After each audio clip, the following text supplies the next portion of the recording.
Good evening all of you. आज मैं आपके प्रॉमिस के अकॉर्डिंग आ चुका हूँ कैपिटल गेन चैप्टर को लेकर। और कैपिटल गेन चैप्टर के अंदर हम लोग बात करेंगे आज हमारा जो आयकर अधिनियम है उसके अंतर्गत ये आय के कितने नंबर शीर्षक होंगे आप बताइए।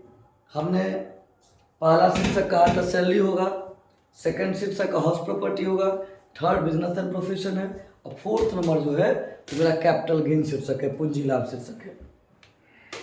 इसमें हम किसकी बात कर रहे हैं? हम बात कर रहे हैं पूंजी लाभ। पूंजी लाभ कैसे बनता है सर? पूंजी लाभ हम कैसे तैयार करते हैं? पूंजी लाभ की क्या कहानी है? तो देखिए, पूंजी लाभ बनता है पूंजी संपत्तियों को बेचकर। पूंजी संपत्ति को बेचने से जो लाभ प्राप्त होता है उसी को हम लोग पूंजी लाभ कहते हैं। आपके दिमाग में आता होगा कि सर ये पूंजी संपत्ति होता क्या है? बहुत तरह की बातें दिमाग में आ रही होगी, लेकिन आराम आराम से करके चलिएगा तो बातों को आप समझ में ला सकते हैं। क्या क्या समझ में लाना है थोड़ा सा ध्यान दीजिए। हम बात कर रहे हैं कैपिटल गेन, जो सेक्शन 45 टू 55 ए के अंदर पढ़ना है हम लोग को। मतलब हमारा जो आयकर अधिनियम है उसके धारा 45 से लेकर 55 ए तक का इसमें कहानी है, टोटल कहानी है। इसमें हमने पहला पॉइंट लिख रखा है इंट्रोडक्शन का। क्या होता है इंट्रोडक्शन? थोड़ा सा इसको हम और बड़ा जूम कर देते हैं ताकि आप बात को समझेंगे। पहला पॉइंट जो हमारा क्या है, थोड़ा सा देखिए तो डीप में जाकर तो आपको इंट्रोडक्शन दिखाई देगा, है ना? इंट्रोडक्शन आपको दिखाई देगा। चलो, इंट्रोडक्शन क्या है इसका? तो देखिए, एक व्यक्ति मकान बेचने का कारोबार करता है, कोई व्यक्ति प्लांट बेचने का कारोबार करता है, कोई व्यक्ति मशीन बेचने का कारोबार करता है, कोई व्यक्ति ट्रैक्टर, जेसीबी, 4 व्हीलर व्हीकल बेचने का कारोबार करता है।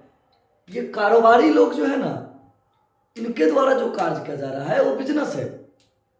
तब हम वो अलग चीजों को बात डिटेल कर रहे हैं। लेकिन जब वह एक निजी व्यक्ति के द्वारा एज ए इन्वेस्टमेंट के तौर पर अपने लैंड को बेचा जा रहा है, बिल्डिंग को बेचा जा रहा है, अपने किसी इन्वेस्टमेंट के तौर पे गोल्ड को बेचा उन्होंने, सिक्योरिटीज को बेचा उन्होंने, जैसे शेयर होगा, डिवेंचर होगा, बॉन्ड्स होगा, उनको उन्होंने बेचा।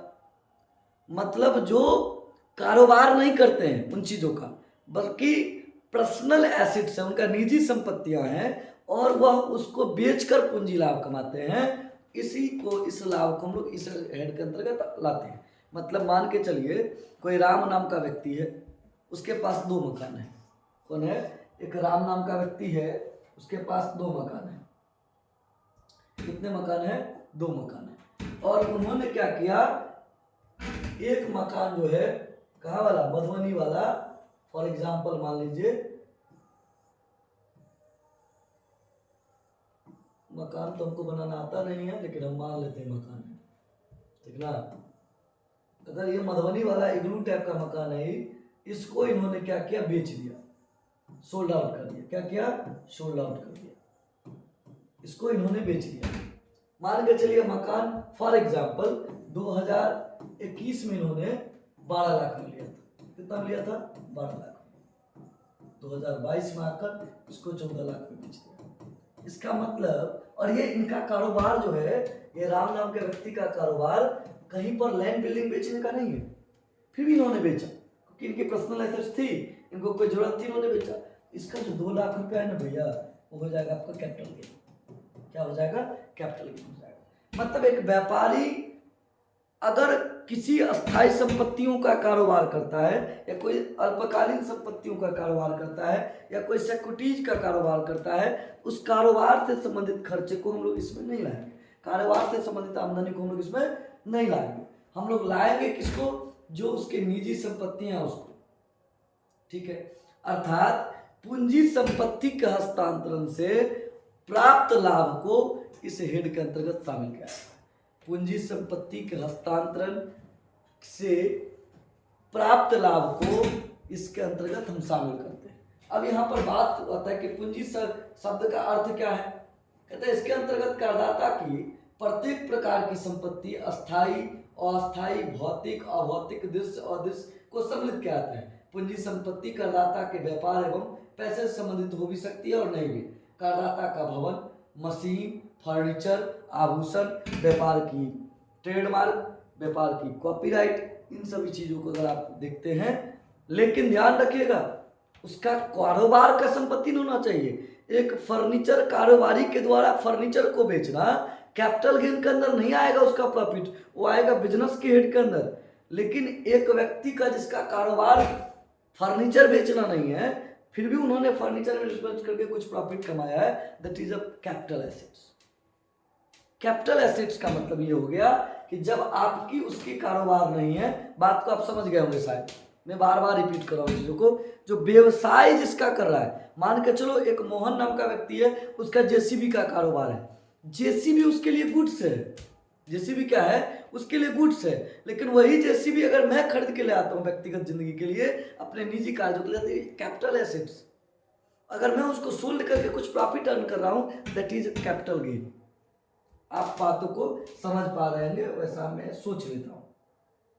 अब इंट्रोडक्शन के बाद आप कुछ कहानी भाव आ जाइए। कहते हैं प्राय एक व्यक्ति अपनी संपत्तियां जैसे जमीन, मकान, सोना, चांदी, अंश, मोटर कार आदि को बेचकर लाभ प्राप्त करता है और यही लाभ पूंजी लाभ कहलाता है। प्राय एक व्यक्ति अपनी संपत्ति, भवन, जमीन, प्लांट, फर्नीचर, कॉपीराइट, इन सभी चीजों को बेचकर लाभ कमाता है, तो इसी लाभ को हम लोग पूंजी लाभ कहते हैं। हमको उम्मीद लग रहा है कि आपने इन चीजों को तो जान लिया होगा इंट्रोडक्शन के अंदर। अब आते हैं व्हाट इज कैपिटल गेन, पूंजी लाभ क्या है।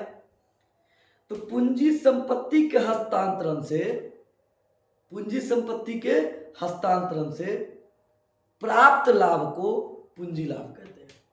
पूंजी संपत्ति क्या हमने आपको बता दिया है, अगर आभूषण है, मान के चलो आप अच्छा खासा पैसा कमाते हो, भगवान करे ऐसा, होप सो, गॉड ब्लेस, आप 10 लाख रुपया कमाते हो साल का। आपने क्या क्या, आपको तो पता है गोल्ड का रेट बढ़ रहा है, गोल्ड का रेट कभी नहीं गिरता है। आपने क्या क्या सोने की 2-3 बिस्किट खरीद लिया, 4 लाख रुपया, 5 लाख, उसको इन्वेस्टमेंट रख लिया, उसको एज इन्वेस्टमेंट रखकर आने वाले 4 साल, 5 साल, 7 साल बाद आपने उनको बेचा, लाभ में बेचा।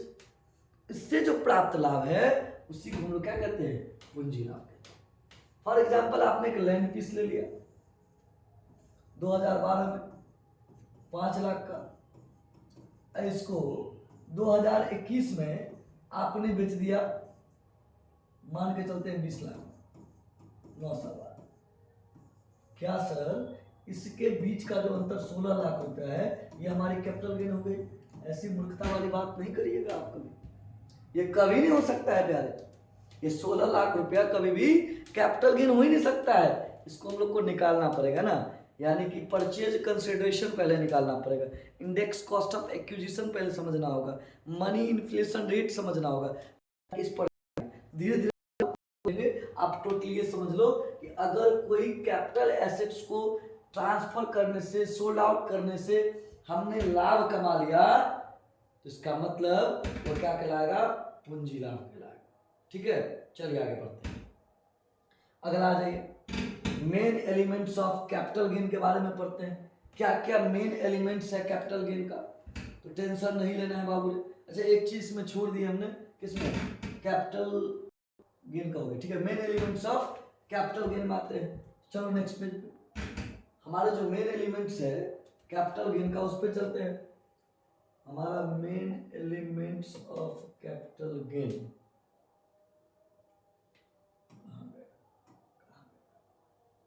इसमें नहीं है चर्चा, चलिए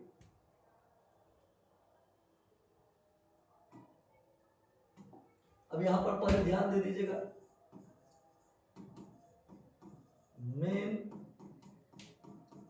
एलिमेंट्स ऑफ कैपिटल गेन। कहता है कि कैपिटल गेन के मेन एलिमेंट्स क्या क्या है, क्या क्या कैपिटल गेन के अंदर शामिल किया जाता है, पहले तो उसको जान लीजिए। इसमें 3 चीज की बातें करेंगे। फर्स्ट कैपिटल एसेट्स, किसका बात करेंगे, फर्स्ट करेंगे हम लोग बात, हम लोग डील करेंगे कैपिटल एसेट्स को। सेकंड किसको डील करेंगे, सेकंड हम लोग डील करें बाबू रे, सेकंड डीलिंग होगा हम लोग का transfer of capital assets, transfer of capital assets, transfer of capital assets. और थर्ड जो हम लोग बात करेंगे वो किसका करेंगे, थर्ड हम लोग बात करेंगे पूंजी लाभ का, कैपिटल गेन का, यानी कि कैलकुलेशन ऑफ, कैलकुलेशन की जगह पे टेक्स्ट में कंप्यूटेशन अच्छा लगता है।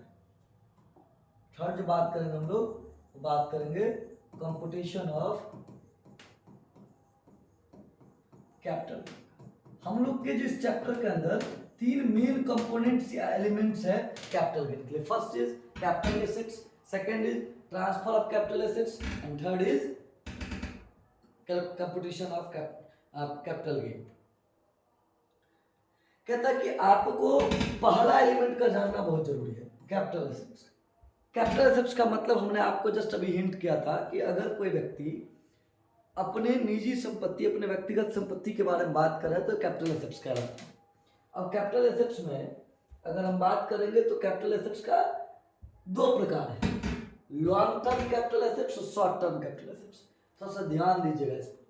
अगर आप इसके स्क्रीनशॉट लेना चाहते हैं तो मैं ये बात आपको गारंटी के साथ कह सकता हूं कि इस प्रकार के नोट्स को अगर आप एक बार पढ़ लेंगे ना तो आपको सारा प्रॉब्लम का जड़ जो है वो खत्म हो जाएगा। क्या कि ये बहुत ही चुनकर हमने समंदर में छलांग लगाकर इसको लाया, ठीक ना। बहुत बड़ा समंदर में गए थे, वहां कूदे तब जाके मिला है, ठीक है। कैसे मिला बाद में बताएंगे, अभी थोड़ा सा पढ़ लीजिए। कैपिटल एसेट्स एक है लॉन्ग टर्म कैपिटल एसेट्स, एक है शॉर्ट टर्म कैपिटल एसेट्स। कितने कैपिटल है, long term capital assets, short term. कितना कितना, लॉन्ग टर्म और शॉर्ट टर्म, दो प्रकार के कैपिटल एसेट्स। शॉर्ट फॉर्म भी इसे अपना सकते हैं। शॉर्ट फॉर्म में इसको क्या कहेंगे पता है, एल टी सी जी। इन भाई साहब को क्या कहेंगे, एस टी सी जी। Short term capital assets, long term capital assets, sorry जी तो गेन हो जाएगा भैया। शॉर्ट टर्म कैपिटल एसेट्स और long term capital assets, short term capital assets और लॉन्ग टर्म कैपिटल।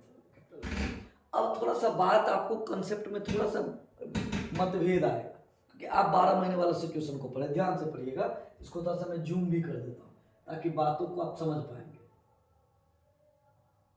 देखिए लाइन क्या कह रहा है, लाइन कह रहा है बाबू रे कि अगर फिक्स एसेट्स को 26 महीनों से अधिक रखा जाता है, मतलब कोई भी फिक्स एसेट्स 36 महीने से यानी कि 3 साल से अधिक रखा जाता है उसे हम लॉन्ग टर्म कैपिटल एसेट्स कह सकते हैं।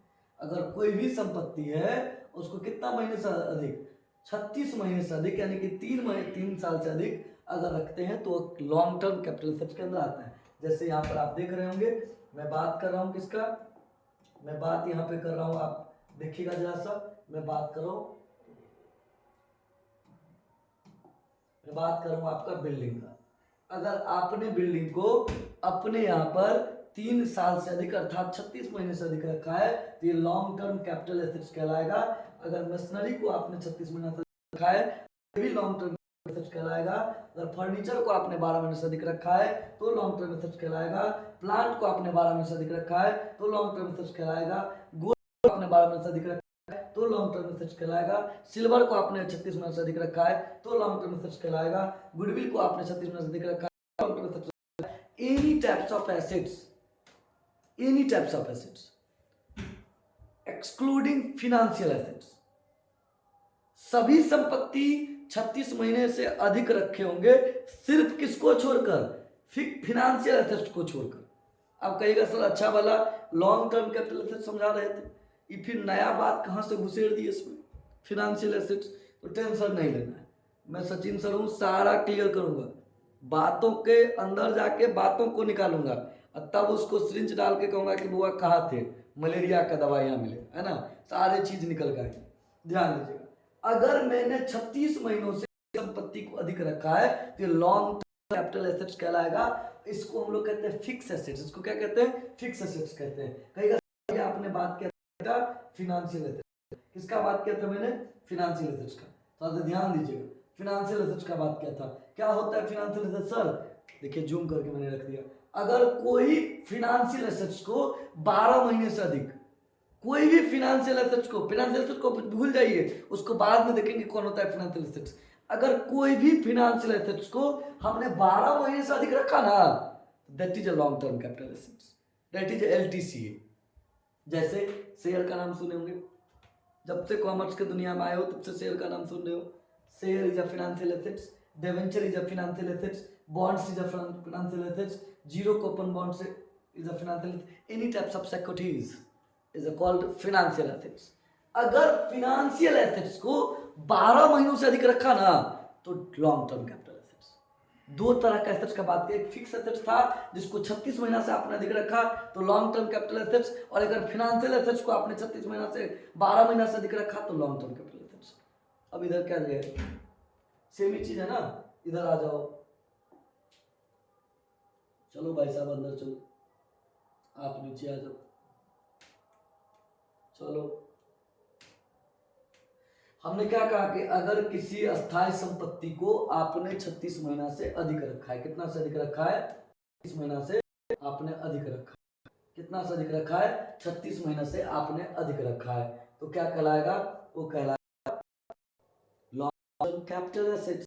अगर आपने फाइनेंशियल एसेट्स को 12 महीने से अधिक रखा है तो क्या कहलाएगा, लॉन्ग टर्म कैपिटल एसेट्स। मेरे साथ बोलो, अगर आपने 36 महीना से फिक्स एसेट्स को ज्यादा रखा है तो क्या कहेंगे, LTCA, long term capital assets. अगर मैंने फाइनेंशियल एसेट्स को 36 महीनों से अधिक रखा है तो क्या कहेंगे, LTCA, long term capital assets. अब यहां पर हम बात कर रहे हैं STCA का, किसका बात कर रहे हैं, STCA का बात कर रहे हैं। अब यहाँ पे STCA में क्या है, ध्यान से देखिए, अगर फिक्स एसेट्स को 36 महीने से कम रखा जाता है, कितने महीने से, ध्यान दो ना, 36 महीने से कम रखा जाता है। अगर फिक्स एसेट्स को 36 महीने से क्या कहा जाता है, कम रखा जाता है, तो इसे हम क्या कहते हैं, STCA कहते हैं, long term capital assets, short term capital assets कहते हैं, sorry, short term capital assets कहते हैं। अगर कोई भी अस्थायी संपत्ति, बोले ना, कोई भी अस्थायी संपत्ति, लैंड हो, बिल्डिंग हो, मॉर्गेज, बॉन्ड्स हो, सॉरी, लैंड हो, बिल्डिंग हो, फर्नीचर हो, प्लांट हो, उसके बाद क्या कहते हैं, पेटेंट हो, गुडविल हो, कोई भी फिक्स एसेट्स को अगर आपने 36 महीने से कम रखा है अपने यहाँ, that is a STCA, stock short term capital assets. अगर किसी भी अस्थायी संपत्ति को, किसको, अस्थायी संपत्ति को, उसमें क्या सब लिखा है मैंने, बिल्डिंग लिखा है, मशीनरी लिखा है, फर्नीचर लिखा है, प्लांट लिखा है, गोल्ड लिखा है, सिल्वर लिखा है, गुडविल लिखा है, व्हीकल हो सकता है, ट्रक हो सकता है, ट्रैक्टर हो सकता है, JCB हो सकता है, कुछ भी हो भैया, आपके पास 36 महीने से कम रहा है ना और फिक्स एसेट्स है ना, that is STCA, stock short term capital assets, right. चलिए नेक्स्ट पे चलते हैं, चलिए भैया ऊपर चलिए, ऊपर चलिए, ऊपर चलिए, यस। अब दूसरा पॉइंट, उधर भी 2 पॉइंट था ना, उधर भी फाइनेंशियल एसेट्स था तो फाइनेंशियल एसेट्स इधर भी होगा, फाइनेंशियल एसेट्स इधर भी होगा। इधर क्या है, अपोजिट।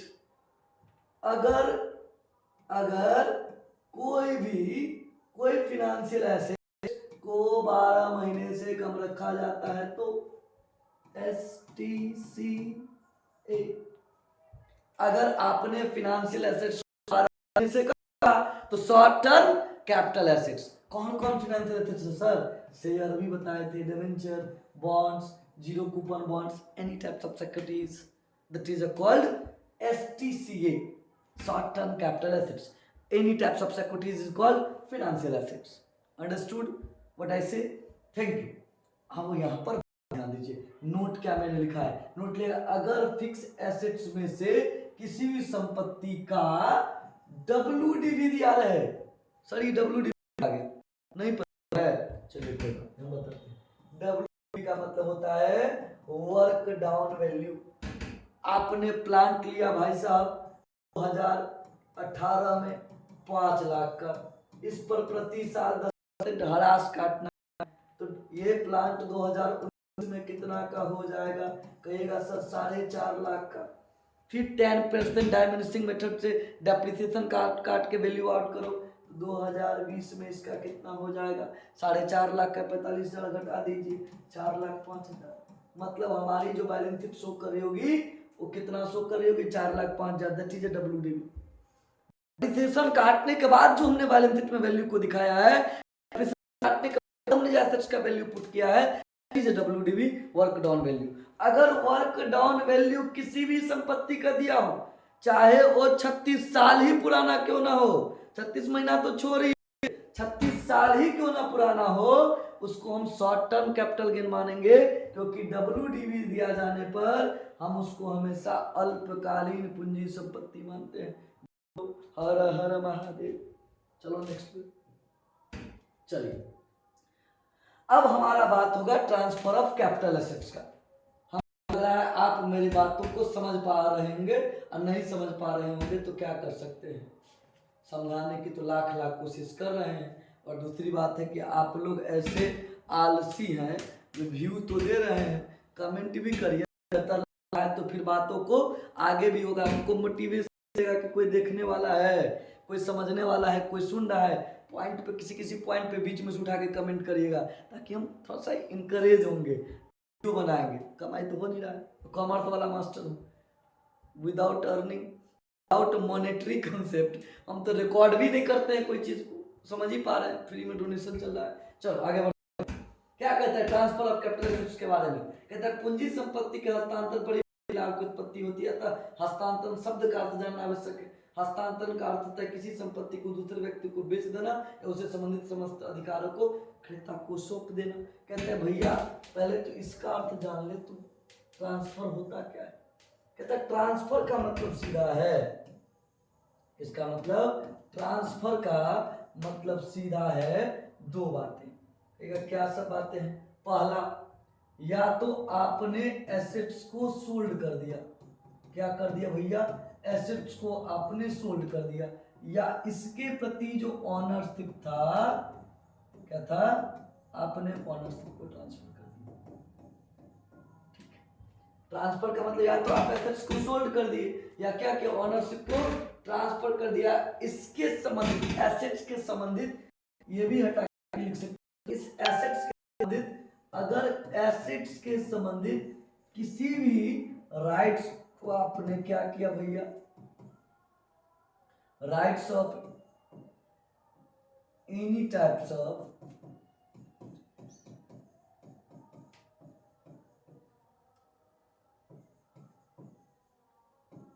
सच एसेट्स, अगर इस तरह के संपत्ति पर किसी भी तरह का राइट्स है, उसको आपने ट्रांसफर कर दिया, उसको आपने दे दिया, क्रेता को सौंप दिया, आपने परचेजर को दे दिया, तो दैट इज अ ट्रांसफर। इसी को क्या कहते हैं हम लोग, ट्रांसफर करते हैं। और ये बात कहाँ लिखा हुआ है, अब कहेगा सर ये बात कहाँ लिखा हुआ, ये लिखा हुआ सेक्शन,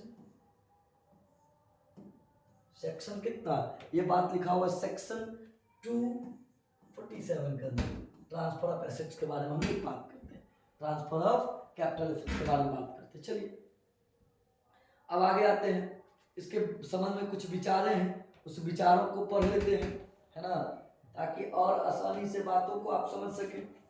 इसमें क्या विचार सब है, थोड़ा सा विचार को देख लेते हैं।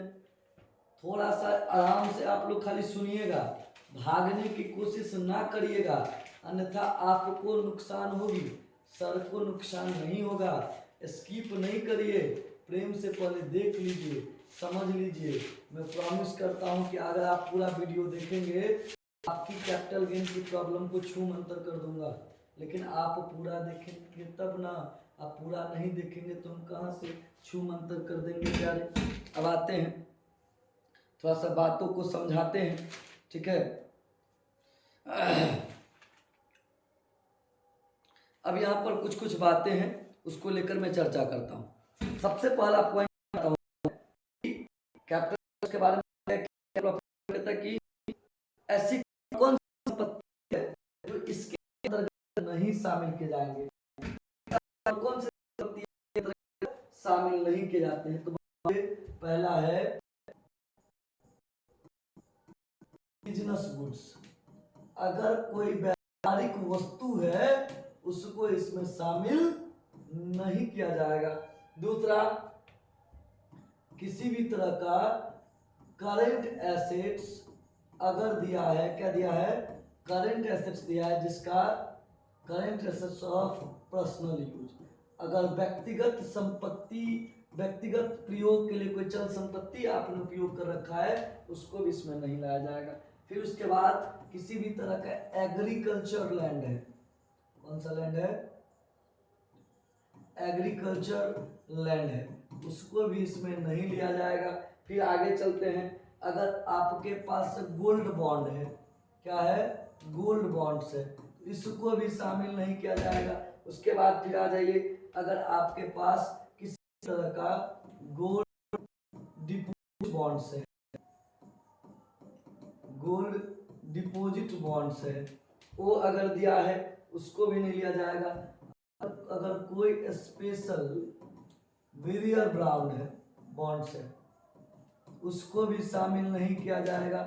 उसके बाद आ जाइए आप, अगर 1991 के संबंधित कोई बॉन्ड है, उसको भी नहीं लिया जाएगा। इतने चीज को तो लिया नहीं जाएगा, ठीक है। अब यहाँ पर आपके दिमाग में सेकंड बात आता होगा कि सर ये सब तो ठीक है, बिजनेस गुड्स को नहीं लेना है, करंट एसेट्स अगर पर्सनल यूज का नहीं लेना है तो नहीं लेना है, एग्रीकल्चर लैंड को किसको मानेंगे, किसको नहीं मानेंगे। हम तो इसके बारे में पहली बार सुन रहे हैं। कहेंगे भारत में स्थित कृषि भूमि जो 10,000 से कम आबादी वाले स्थान पर है, वो पूंजी संपत्ति नहीं मानी जाएगी। अगर फार्मिंग लैंड किसको माना जाएगा, जिस जगह पर 10,000 से कम आबादी के लोग रह रहे हैं, उससे हम क्या कहते हैं, कृषि भूमि कहते हैं। अर्थात कृषि भूमि यदि कम से कम 10,000 जनसंख्या वाले स्थान में पाया जाता है, तो वह पूंजी संपत्ति में नहीं शामिल किया जाएगा। That means agriculture land based on population, क्या सर, पॉपुलेशन कितना, 10,000 सॉरी, अगर किसी जगह पर 10,000 लोग रह रहे हैं, उसके नीचे रह रहे हैं, तो एग्रीकल्चर लैंड है, ठीक है। चलिए आगे बढ़ते हैं, नेक्स्ट पेज पे चलते हैं। थोड़ा सा नेक्स्ट पेज का कहानी देखते हैं, है ना। Capital asset, transfer of capital assets में हम लोग बात कर रहे थे। ट्रांसफर ऑफ कैपिटल एसेट्स में हम धीरे धीरे करके बात को समझाने का कोशिश कर रहे हैं। अचानक ज्यादा समझा देंगे तो फिर आपको ज्यादा प्रॉब्लम होगा सर, इसीलिए धीरे धीरे बातों को समझिएगा, ज्यादा भागने का कोशिश ना को करिएगा, है ना। चलिए ट्रांसफर ऑफ कैपिटल एसेट्स के बारे में थोड़ा सा और जान लेते हैं, क्या सब कह रहा है। कहते हैं आयकर अधिनियम की धारा 247 के अनुसार पूंजी संपत्ति के हस्तांतरण से आशय बिक्री, विनिमय व संपत्ति से संबंधित अधिकारों के त्याग से है। यदि पूंजी संपत्ति का स्वामी पूंजी संपत्ति को उसके द्वारा संचालन व्यापार के स्टॉक में परिवर्तित कर लेता है, तो इसे भी संपत्ति का हस्तांतरण माना जाएगा। ध्यान दीजिएगा, पूंजी संपत्ति का हस्तांतरण के बारे में क्या कह रहे हैं मेरे जो भाई साहब हैं, मेरे भाई साहब राइटर जो है डॉक्टर आर.के. जैन, इनका क्या कहना है सुनिएगा। इनका कहना है कि अगर पूंजी संपत्ति का हस्तांतरण से आशय बिक्री, विनिमय और संपत्ति के अधिकारों से त्याग, क्या सब कर रहे हैं, इसके बारे में क्या सब कर रहे हैं, कहाँ कहाँ से बात उठा लिए, कहीं से नहीं उठाए हैं, समझिए, कोई बड़ा बात नहीं कर रहे, सिंपली बात तो कर रहे हैं। ये कहते हैं क्या सब पॉइंट दिए, सुनिएगा जरा सा। अगर आपने सेल्स किया है, क्या किया है, अगर आपने सेल्स किया है तो ये भी ट्रांसफर माना जाएगा। अगर आपने फिर क्या किया है, अगर आपने एक्सचेंज किया है, अच्छा जी, अगर आपने एक्सचेंज किया है यह भी ट्रांसफर माना जाएगा। और अगर आपने अपने इसके प्रति राइट्स का सैक्रिफाइस किया है, क्या किया, अपने राइट्स का, इसके संबंधित राइट्स का सैक्रिफाइस किया है, इसका मतलब यह भी ट्रांसफर ऑफ कैपिटल एसेट्स हो जाएगा। मेरे बातों को समझ पा रहे हैं ना, ठीक है सर। आगे क्या कहता है, अब यहाँ पर कुछ कुछ बात है तो ध्यान दीजिए। निम्नलिखित को भी हस्तांतरण में सम्मिलित किया जाता है, क्या सब है, फटाफट कहते हैं किसी संपत्ति का विक्रय अथवा विनिमय करना। अगर आपने कोई संपत्ति को सोल्ड किया या एक्सचेंज किया तो ये हस्तांतरण माना जाएगा। आधारभूत पूंजी संरचना, कंपनी फंड अथवा सार्वजनिक क्षेत्र की कंपनी द्वारा निर्गमित जीरो कूपन बॉन्ड परिपक्वता अथवा मोचन को हस्तांतरण माना जाएगा। कहता है अगर कोई कंपनी का आपने बॉन्ड्स ले रखा है उसको ट्रांसफर करते हैं तो वह भी ट्रांसफर ऑफ एसेट्स माना जाएगा। आप बातों को समझ गए होंगे, इतने डिटेल में जाने की कोई जरूरत नहीं। चलिए आगे बढ़ते हैं। इसका थर्ड एलिमेंट पढ़ा जाए कंप्यूटेशन ऑफ कैपिटल गेन को। कंप्यूटेशन ऑफ कैपिटल गेन को जानने के लिए थोड़ा सा आपको टाइम देना पड़ेगा। देखिए, किसी संपत्ति के हस्तांतरण का पूंजी किसी दशा में हो जब उस संपत्ति का शुद्ध विक्रय मूल्य संपत्ति की प्राप्ति लागत से अधिक होगी। मतलब कि क्या कह रहा है, ध्यान दीजिएगा। कहता है कैपिटल गेन निकालने के लिए, कैपिटल गेन निकालने के लिए, कैपिटल गेन निकालने के लिए क्या चाहिए, सेल्स कंसीडरेशन। क्या चाहिए, सेल्स कंसीडरेशन माइनस क्या, इंडेक्स कॉस्ट ऑफ एक्विजिशन। मतलब संपत्ति की प्राप्त करने की लागत क्या है सर, ई कहां से ले आए उठा के, इसको समझेंगे। अगर ये लॉन्ग टर्म की कहानी करें, एलटीसीजी का करें, अगर लॉन्ग टर्म कैपिटल गेन इसमें निकालना होगा तब सर पहले बता दीजिए कैपिटल गेन का प्रकार ही बता देते हैं, थोड़ा सा और नहीं बात। देखिए कैपिटल गेन हमारे यहाँ है ना, दो होता है। क्या होता है, दो होता है। कंफ्यूजन हमको भी हो गया। अब ये जो भैया कैपिटल गेन बताए ही नहीं, सीधे चले गए आप जो है सो लड्डू खाने। पहले तो कैपिटल गेन बता दीजिए कौन कौन होता है कैपिटल गेन, कौन कौन होता है अपना, तो कौन कौन होता है। तो कैपिटल गेन जो है वो होता है कौन कौन, देखिए LTCG long term capital gain, STCG short term capital gain, long term capital gain, short term capital gain. Capital gain दो होते हैं, long term capital gain, short term capital gain. Short term capital assets को बेचने से, short term capital के assets को बेचने से जो लाभ मिलेगा वह STCG कहलाएगा। लॉन्ग टर्म कैपिटल एसेट्स को बेचने से जो लाभ मिलेगा उसको हम कहेंगे short long term capital gain. भैया बात समझ रहे हैं। अब चलिए कैपिटल गेन इसका पहले निकाल लेते हैं। अगर हमको कहे कि भैया लॉन्ग टर्म कैपिटल गेन के लिए कैपिटल गेन कैसे निकालेंगे, तो हम कहेंगे भैया नेट सेल्स कंसीडरेशन ले लीजिए। क्या ले लीजिए, नेट सेल्स कंसीडरेशन ले लीजिए। क्या ले लीजिए, नेट सेल्स कंसीडरेशन ले लीजिए minus index cost of acquisition ले लीजिए। इंडेक्स कॉस्ट ऑफ एक्विजिशन ले लीजिए। सर ई क्या होता है, तो बात को धीरे धीरे जानिएगा, ज्यादा जल्दीबाजी में जानिएगा तो बात दिमाग से बाउंस कर जाएगा। और एग्जाम का समय बहुत ज़्यादा नज़दीक आ गया है, और अगर आप ईमानदार हैं और इसको पढ़ के आपको लाभ मिल पा रहा है तो प्लीज़ इसको अपने ग्रुपों में शेयर करें। जो आपके दोस्त महिम यार है उसको बताइए कि भैया आ गए हैं सर, चलिए इसको देख लेते हैं। नेट सेल्स कंसिडरेशन में से इंडेक्स कॉस्ट ऑफ एक्विजिशन को घटा देते हैं तो निकल के आ जाता है long term capital gain, LT capital gain. अगर इधर आ जाइए, इधर निकालने के लिए क्या करेंगे, short term capital asset gain निकालने के लिए क्या करेंगे sir, short term capital gain निकालने के लिए मारपीट नहीं करना है बाबू, उसको उसके निकालने का भी फॉर्मूला है। क्या फॉर्मूला है, थोड़ा सा ध्यान दीजिएगा। कहता है शॉर्ट टर्म कैपिटल गेन निकालने के लिए सेल्स कंसीडरेशन में से आप क्या करिए, सेल्स कंसीडरेशन में से परचेज कंसीडरेशन को घटा दीजिए। क्या करिए, सेल्स कंसीडरेशन में से परचेज कंसीडरेशन को अगर आप घटा देते हैं तो आपका क्या निकल जाएगा, STCG निकल जाएगा। क्या कर रहे हैं हम, अगर आपने STCG निकालना है, शॉर्ट टर्म कैपिटल गेन निकालना है, तो सेल्स नहीं लिखिए सर, नेट सेल्स लिख दीजिए। नेट सेल्स लिखने के पीछे कुछ कारण है वो भी बताते हैं। Net sales minus net sales consideration, net sales consideration minus क्या, परचेज कंसीडरेशन। ठीक है। और अगर सर एक चीज और दिया रहे तो उसको डिटेल करेंगे। पहले नेट सेल्स कंसीडरेशन को देख लेते हैं। चलिएगा, नेट सेल्स कंसीडरेशन का दोनों में अगर नेट सेल्स कंसीडरेशन निकालना हो, दोनों की बात कर रहे हैं भैया, दोनों का, एक का नहीं बात कर रहे हैं। नेट सेल्स कंसीडरेशन दोनों में चाहिए, है ना, तब ये बात आगे बढ़ेगा, पत्ता प्लेट पड़ेगा, ये जाके भोज की बात आगे बढ़ेगा। जब तक पत्ते नहीं पड़ा है तब तक भोज का क्या चर्चा करेंगे। पत्ता पड़ेगा तो फिर पानी मार के चावल आटा आएगा, है ना। तो पहले नेट सेल्स कंसिडरेशन जानना जरूरी है। कैसे निकालेंगे सर? निकालने के लिए कोई लाठी नहीं चाहिए, प्यार से निकाल सकते हैं। कैसे? तो सेल्स कंसिडरेशन ले लीजिए। क्या ले लीजिए? सेल्स कंसिडरेशन ले लीजिए, और सेल्स कंसिडरेशन में से घटा दीजिए किसको? अगर आपने उस सेल्स पे किसी भी तरह का खर्चा किया है। क्या खर्चा किया है? ट्रांसफर। अगर आपने इसको बेचने के लिए ट्रांसफर के रूप में कुछ खर्चा किया है, और सेलिंग एक्सपेंस, अगर आपने बेचने के लिए कुछ खर्चा किया है भैया, इसको घटा।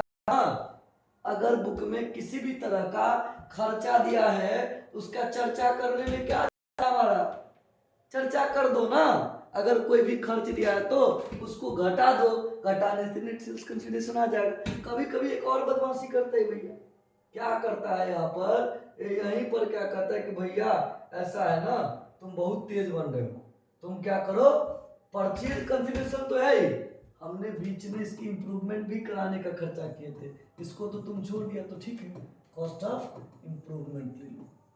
मतलब हमने जो संपत्ति लिया था उसको इंप्रूवमेंट बढ़ाने में खर्चा किया, तो क्या हो जाएगा? Net sales consideration minus purchase consideration plus cost of improvement.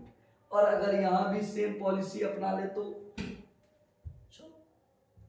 यहां भी अगर आप सेम पॉलिसी अपना ले तो sales consideration minus index cost of acquisition, उसको थोड़ा सा फेयर कर देते हैं फिर से, ताकि बातों को समझ में आना है, चाहे जैसे है।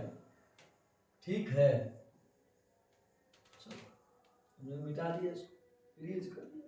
अब देखिए, लॉन्ग टर्म कैपिटल गेन निकालने के लिए पहले तो नेट सेल्स कंसिडरेशन निकालते हैं ना हम लोग।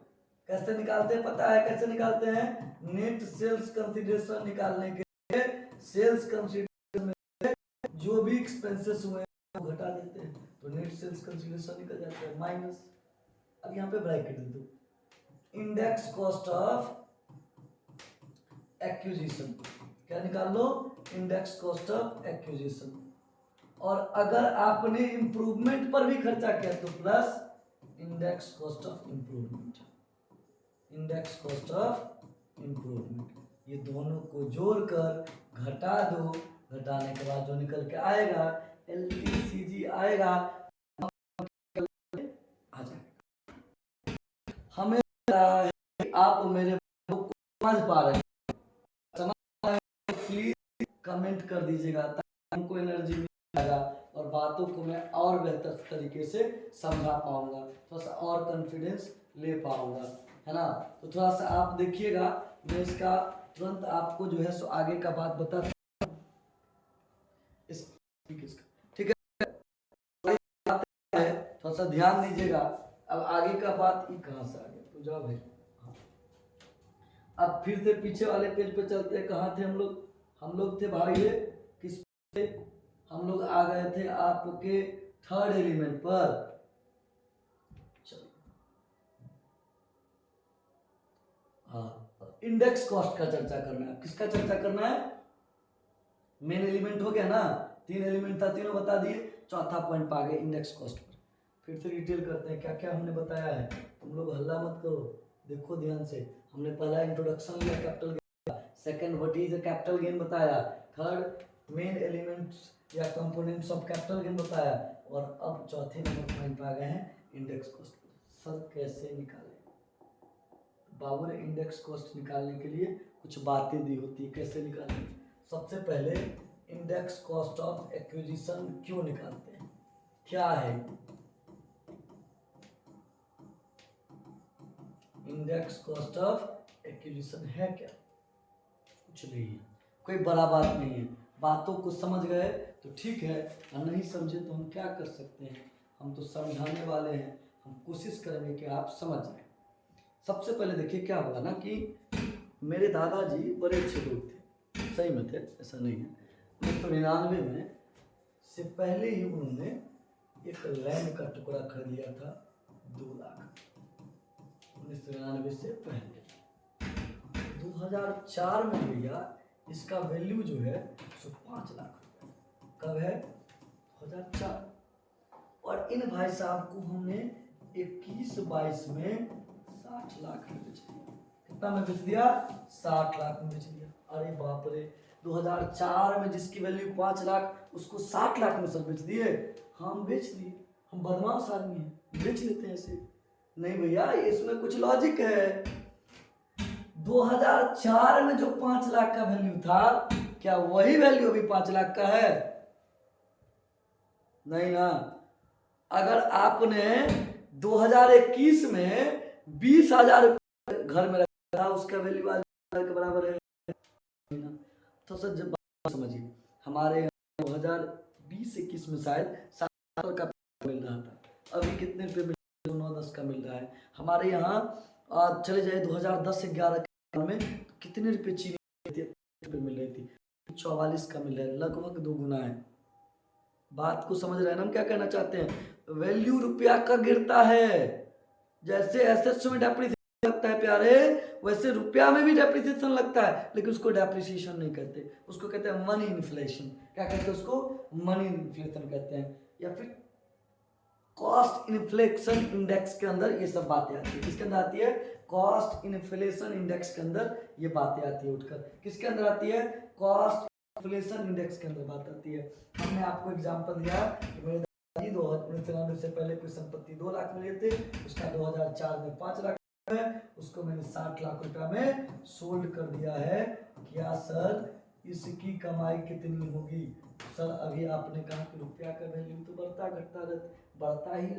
रहता है, तो कैसे निकालेंगे? फॉर्मूला क्या है? Formula index cost of acquisition बराबर, क्या कर रहे हैं? इंडेक्स कॉस्ट ऑफ एक्विजिशन बराबर, ध्यान दीजिएगा किसका फॉर्मूला लिख रहे हैं आप? इंडेक्स कॉस्ट ऑफ एक्विजिशन बराबर किसका फॉर्मूला लिख रहे हैं? इंडेक्स कॉस्ट ऑफ एक्विजिशन बराबर कैसे निकालेंगे? तो कॉस्ट ऑफ एक्विजिशन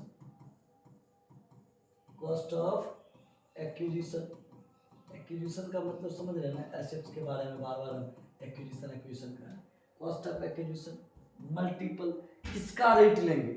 आप लेंगे cost inflation index of the year, मतलब जिस ईयर आपने एसेट्स का परचेज किया था। किस ईयर? जिस ईयर आपने, सही करा ना, जिस ईयर हमने क्या किया था? एसेट्स को क्या किया था? सोल्ड किया था। सोल्ड, जिस ईयर मैंने एसेट्स को सोल्ड किया था उस ईयर का लेंगे, यानी कि मल्टीपल इंडेक्स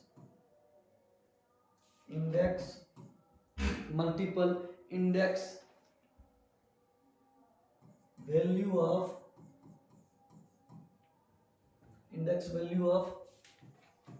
सोल्ड ईयर। हम शॉर्ट में लिख रहे हैं बातों को थोड़ा सा, इसीलिए हम सोच रहे हैं कि बात को कैसे शॉर्ट में रखें।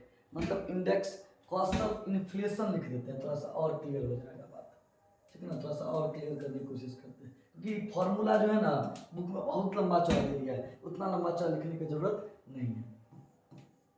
कॉस्ट इन्फ्लेशन जिस ईयर का लागत स्फीति क्या है? Cost inflation index of sold year. आप पक्का लिख दिए सोल्ड ईयर और ट्रांसफर ईयर, मैंने बड़ा शॉर्ट में मार दिया बातों को, ठीक है? अब आप समझ जाएंगे जिस ईयर मैंने बेचा है संपत्ति को। क्या है? बेचा है संपत्ति को। थोड़ा सा ध्यान दीजिए, हमने कहा इंडेक्स कॉस्ट ऑफ एक्विजिशन बराबर कॉस्ट एक्विजिशन और cost of assets multiple cost inflation index of sold year या transfer year by cost of inflation index. Cost inflation index सीधे लिख दीजिए, कॉस्ट इन्फ्लेशन इंडेक्स कौन सी ईयर का लीजिएगा ये? तो जिस ईयर एसएससी ने इसको खरीदा है। क्या किया? जिस ईयर एसेट्स को एसएससी ने खरीदा है, ठीक है? Cost inflation index of acquisition year लिख देते हैं।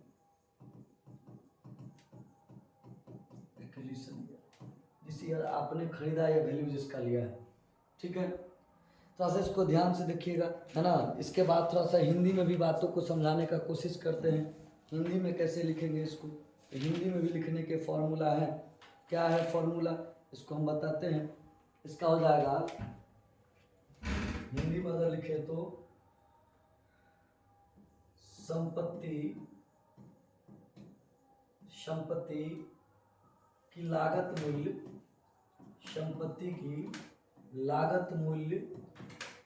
संपत्ति की लागत मूल्य मल्टीपल विक्रय वर्ष का सूचकांक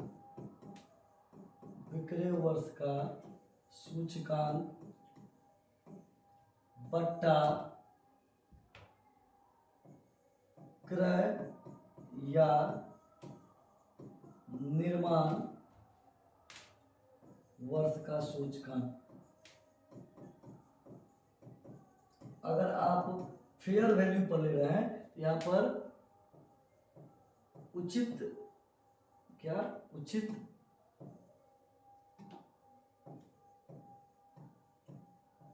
मूल्य वर्ष का सूचकांक भी आप लिख सकते हैं, ठीक है।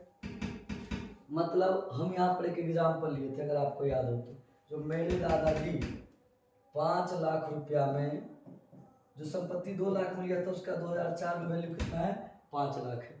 2004 में रुपया का वैल्यू कितना था वो देखना पड़ेगा। आपके एग्जाम में दिया रहेगा 109 रुपया वैल्यू था, 2003-4 की बात कर रहे हैं, 109 रुपया। तो 5 लाख गुने अभी रुपया की कितनी वैल्यू है, इसी यार अगर रुपया की वैल्यू करें याद करें तो 317 है, मेरी 317 है। कितना है, आप कहाँ से आ गए महोदय, समथिंग मान के चलो 317 रुपया अभी वैल्यू चल रहा है। और 2004 में अकॉर्डिंग टू बुक, ये पुराना बुक है, देख लीजिएगा, 109 रुपया कह रहा है, ये वैल्यू है 109। इसको डिवाइड कर लेंगे, डिवाइड करिए तो कितना आता है, 5 लाख गुने 317 बट्टा 109, डिवाइड करिए तो कितना आता है प्यारे। आप लोग भी डिवाइड करो जल्दी से अभी, क्योंकि यहाँ से थोड़ा सा कंफ्यूजन नहीं होना है। इंडेक्स कॉस्ट ऑफ एक्विजिशन मतलब कॉस्ट ऑफ एक्विजिशन या assets multiple cost inflation index of sold year या ट्रांसफर ईयर बट्टा cost inflation index of acquisition year. Hindi में कहते हैं संपत्ति की लागत मूल्य मल्टीपल विक्रय मूल्य वर्ष का सूचकांक बट्टा क्रय निर्माण वर्ष का सूचकांक। और इसकी वैल्यू जो निकल के आती है 14,54,128, 14,54,129 कर देते हैं अप्रोक्सीमेट। भैया बात समझे, जो 5 लाख का वैल्यू 2004 में 5 लाख था, उसी संपत्ति का वैल्यू अभी कितना हो गया सर, 14,54,129। मतलब अगर तुम्हारे पापा या तुम्हारे घर के कोई सदस्य 2004 में 5 लाख रुपया साल का कमा रहे थे और एक अच्छी लाइफ जैसे जी रहे थे, उस समय जिस तरह का लाइफ जी रहे थे उसी तरह के लाइफ को जीने के लिए आज कितना कमाना होगा, 14,54,129।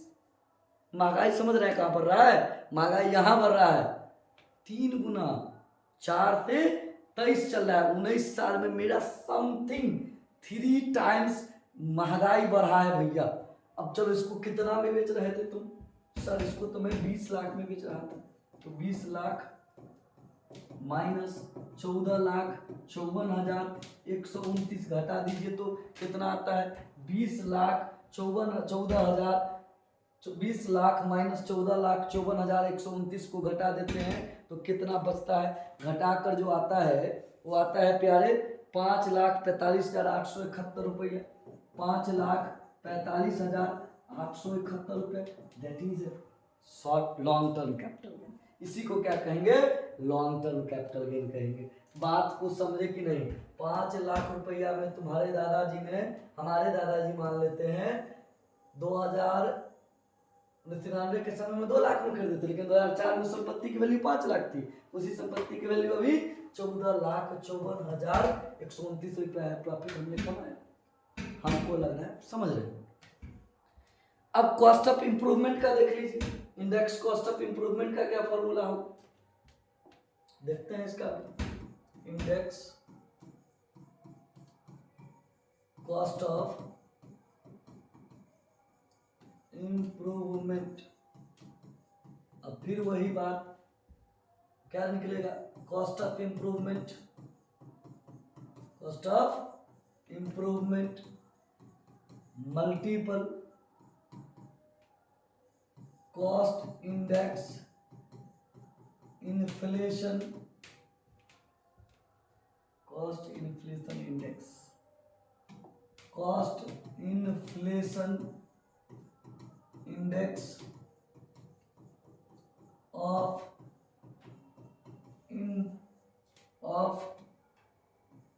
सोल्ड ईयर, जिस ईयर आप इसको बेचना चाह रहे हैं, सोल्ड ईयर बटा cost inflation index of improvement year. क्या बात है, बात को समझ गए? जिस ईयर आपने इंप्रूवमेंट किया, कितना कॉस्ट लगाया प्यारे, उसको ले लीजिए, मल्टीपल जिस ईयर सोल्ड कर रहे हैं उसका इंडेक्स ले लीजिए, बट्टा में इंप्रूवमेंट ईयर का इंडेक्स ले लीजिए, बन जाएगा। बात समझिए, एग्जांपल के तौर पे ले लेते हैं हम कि मान के चलिए एक संपत्ति है, उसकी कॉस्ट ऑफ इंडेक्स जो उसकी इंप्रूवमेंट में आपने 4 लाख खर्चा किया। कितना खर्चा किया? 4 लाख। किस ईयर में खर्चा किया आपने? इसको खर्चा किया 2003-4 में खर्चा किया। कितना में खर्चा किया? 2004-3 में। इसको आप बेच कितने में रहे हो? मान के चलते हैं इसको आप 2020-21 में बेच रहे हो। कब बेच रहे हो? 2020-21 में बेच रहे हो। तो क्या करोगे? तो पहले तो इंडेक्स वैल्यू देखना पड़ेगा आपको, है ना। पहले क्या देखना पड़ेगा? इंडेक्स वैल्यू देखना पड़ेगा। उस पर आपको एक फॉर्मूला पे बैठाना होगा। चलो फॉर्मूला पे बैठाते हैं। पहले ले लीजिए 4 लाख, है ना, मल्टीपल 2020-21 का इंडेक्स कॉस्ट देख लीजिए। पहले 2020-21 का इंडेक्स कॉस्ट है 301। कितना है? 301 बट्टा 2003-4 का कॉस्ट कितना लिए थे हम लोग? 109 लिए थे। बट्टा में 109 डाल दीजिए, 109 डाल दीजिए। कितना डाल दीजिए? 109 डाल दीजिए, बट्टा में 109 डाल दीजिए। अब निकाल लीजिए 4 लाख का कितना निकल जाएगा? कॉस्ट ऑफ इंडेक्स जो निकल जाएगा 11,04,587, लगभग 11,04,587। बात समझ रहे हैं? अब मान के चलिए उसी संपत्ति इसको भी ऐड कर लेते हैं। इस संपत्ति को 11,04,587 रुपया कॉस्ट ऑफ इंप्रूवमेंट का खर्चा है, और कॉस्ट ऑफ इंडेक्स कितना आया था? चलिए इसका इंडेक्स है 14,54,129 आया था। चलिए कितना आया था? 14,54,129 आया था। चलिए मतलब कैसे बनाएंगे? मतलब 14,54,000 कितना आया था? 429, 329 था, 129। चलिए 129 था मेरे प्यारे बच्चे, करे कि सर 129 ही था। इस दोनों को जोड़ देंगे, देखिए जोड़ के कितना रहा है। इस दोनों को जोड़ के कह रहे कि 25,58,716 आएगा। 25,58,716 आया। मतलब संपत्ति की वैल्यू में आपने कितना खर्चा कर दिया? 25,58,716। और बेचा कितने में था? बेचा था प्यारे कितने में? हमने एग्जाम्पल में लिखा था 20 लाख में बेच दिए, लॉस लगा लिया। क्या किए? लॉस लगा लिया। देखिए 20 लाख में इसको अगर बेच दिए तो लॉस लग गया 5,58,716 रुपये। आप लगा लिए LTCL, long term capital loss. हमारा विचार अब हो रहा है कि आप बातों को समझ पा रहे होंगे कि हम क्या कहना चाह रहे हैं, आपसे क्या उगलवाना चाह रहे हैं। कहेगा सर क्या उगलवाना चाहते हैं? तो कुछ नहीं उगलवाना चाहते हैं, आपसे बात करना चाहते हैं। और अभी मेरे बच्चे ने एक इसका स्पेसिमेन भेजा है, तो सर ध्यान से देखिएगा। चलो भैया बड़ा हो जाओ। कैसे निकालेंगे? तो computation of short term capital gain, क्या लिखे हैं? Computation of short term capital gain. कैसे STC निकालेंगे उसके स्पेसिमेन देखिएगा। फॉर द असेसमेंट ईयर, हमारा असेसमेंट ईयर कितना है? हमारा असेसमेंट ईयर कितना है? बोलो ना। हमारा असेसमेंट ईयर है भैया 2022-23। कितना है? 2022-23। कब का कितना है? 2022-23। यहाँ लिख दीजिए 2022-23। पहले लिखे computation of short term capital gain for the assessment year 2022-23। Sales consideration पहले लिख देते हैं, कितने में माल संपत्ति को हमने बेचा वो लिख दी। इसमें से हमने घटा दिया ट्रांसफर फी और सेलिंग एक्सपेंसेस को। किसको घटा दिया? हमने घटा दिया ट्रांसफर फी और भैया सेलिंग एक्सपेंसेस को। किसको घटा दिया? ट्रांसफर फी और सेलिंग एक्सपेंसेस को घटाकर जो आया वो आ गया नेट, क्या? नेट कंट्रीब्यूशन आ गया। क्या आ गया? नेट कंट्रीब्यूशन आ गया ना। अब इसके बाद पहले कॉस्ट ऑफ एक्विजिशन देख लीजिए कि साहब कितने में संपत्ति लिए थे। कॉस्ट ऑफ एक्विजिशन क्या है? क्या है? कॉस्ट ऑफ एक्विजिशन क्या है उसको अंदर में लिख लीजिए। इस पर कॉस्ट ऑफ इंप्रूवमेंट देख लीजिए क्या है। कॉस्ट ऑफ इंप्रूवमेंट देख लीजिए क्या है। कॉस्ट ऑफ इंप्रूवमेंट आपने देख लिया क्या? उसको घटा दीजिए। इसको घटाने से जो इसको घटाने से जो आया ना, क्या आया? इसके घटाने से जो आया उसी को क्या कहेंगे भैया? इसको घटाने से जो आया उसको कहते हैं gross short term capital gain. क्या कहते हैं? Gross short term capital gain. अगर ये प्लस में आया तो प्लस में और माइनस में आ गया तो माइनस में, ये हो जाएगा। ठीक है। अब बात आता है कि इसमें डिडक्शन भी दिया जाता है, छूट भी दे सकते हैं। तो छूट का बात आज नहीं करेंगे, छूट का बात अब कल करेंगे। डिडक्शन अंडर सेक्शन किस किस का? 54 का मिलेगा, 54B का मिलेगा, 54D का मिलेगा, 54G का मिलेगा। ठीक ना। और अगर किसी भी तरह का डिडक्शन है तो उसका भी डिडक्शन दिया जा सकता है। इसको घटाने से आ जाएगा taxable short term capital gain. बस इसी तरह का लॉन्ग टर्म कैपिटल गेन का भी हम लोग स्पेसिमेन बनाएंगे। और आज के इतना काफ़ी है। अगर आपको वीडियो अच्छा लगता हो तो प्लीज़ मेरे चैनल को सब्सक्राइब करिएगा, लाइक करिएगा, बेल आइकन को दबाइएगा, अपडेट आता रहेगा। कल आते हैं नए वीडियो के साथ, कैपिटल गेन का एक वीडियो कर लेकर। और याद रखिएगा, अगर कोई आपके साथ बकझक कर रहा है, आपके साथ बदतमीजी कर रहा है, उसको जवाब मत दीजिए। आपके पीछे कोई बुराई कर रहा है उसका जवाब नहीं दीजिए। क्योंकि एक बड़ा अच्छा एक विद्वान ने लाइन कहा था कि जिक्र क्या जुआ पे नाम नहीं, जिक्र क्या जुआ पे नाम नहीं, इससे बढ़कर दुनिया में कोई इंतकाम नहीं, इससे बढ़कर दुनिया में कोई इंतकाम नहीं। Good night all of you, thank you, bye bye, take care.